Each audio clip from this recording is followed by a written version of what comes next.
We all thought Leeds would be easy. They were a division below us. There was Tottenham, Watford, Coventry, all in the first division, the top flight, and then Leeds. And I remember cameras were at Brighton to film the players when the draw was made. And when Leeds' name came out of the hat, hooray! Whooping and hollering. Bad move. Because obviously the Leeds players watched that, managed by Billy Bremner. For the semi-final against Leeds, that was a tough game. And obviously we had a bad start to that. I think most of the players didn't play that well. The way we started the game against Leeds and how Leeds come out, we thought, wow, is this going to be our year? Because Leeds come out like I don't know what, you know, and the first 20 minutes they had us all over the place and they were 1-0 up.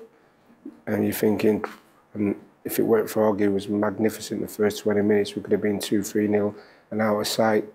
I don't think there was any time where we thought, you know, we're not going to do it, because I don't think, apart from the semi-final, I don't think we went behind in any of those games. So, you know, there's always that optimistic feeling that we could win in those games. And even in the semi-final, Leeds were actually, you know, a division lower than us at the time.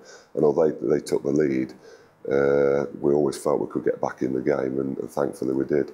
We got into the half-time and we thought, well, you never know, we can regroup and see what we had to do and change things, and it's up to the boss now. This is where he earns his money, not only galvanising the lads, saying where we can win this game. I said to them, do you want to go all the way, or do you want to just get this far, and do you want to just say, right, we're an average team, or do you want to go all the way, and do you want to walk out onto that Wembley pitch? That game, there was a real nervous tension going round in the dressing room. And I think Lloydie McGrath suddenly stood up and started singing, "Here we go, here we go." And we all joined in. Everyone was singing tops of the voices, "Here we go." And I think that just, you know, give us that lift. I don't know what the Leeds team was thinking on the other side, because they were winning 1-0 and we're singing, "Here we go," at half time. So it goes into extra time and we have our opportunities. And the best opportunity, or one of the opportunities, fell to me, which is a rebound on that trusted left foot of mine, and the rest is history. And then you realise, and we hang out, and we're going to Wembley, and it's just an amazing feeling. The one thing that sticks out in my memory, at the very end of the game, they got a small electronic scoreboard at the opposite end. And it was just running an old-fashioned one now, running a line across, and it said, "Congratulations, Coventry City, good luck at Wembley." And I said to my friend, I said, "Is this real?"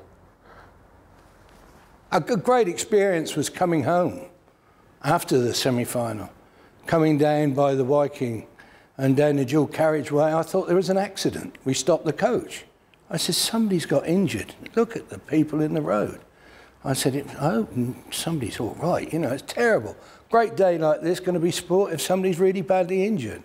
It wasn't that at all. It was the fans waiting for us and greeting us. And we all got off the coach and we all joined the fans.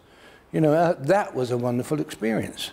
To see happy people, smiling faces that were proud of their team and wanted to greet the team coming back home. That was the start of the most hectic period, I suppose, in my football career. Gosh, after every round, you could see the fans were buzzing. I mean, every game, the support was fantastic. Every time you spoke to people, you know, outside, I was thinking, this is going to be our year, this is going to be our year. I used to always go to a pub called the Rose and Crown on the Walsgrave Road there. Win, lose or draw, I used to always go in there and have a drink. And I remember going back there on the Sunday to have a drink, and the pub was absolutely jam-packed. And I had a half a lager, and they were just shouting and cheering your name and everything. And I had to leave the half lager. I couldn't even get a drink. I couldn't even get a drink that day. You know, the lovely thing is the city needed something badly, as it does now. And you had a sense that they started to believe that we were a good side. The fans had that smile on their face again and wanted to talk to you and wanted to say, "What do you think we're going to do in the next round?" It was a rolling snowball that started to gather and get bigger and bigger, and you had that feeling that they were joining in there. There was a bit of a bandwagon on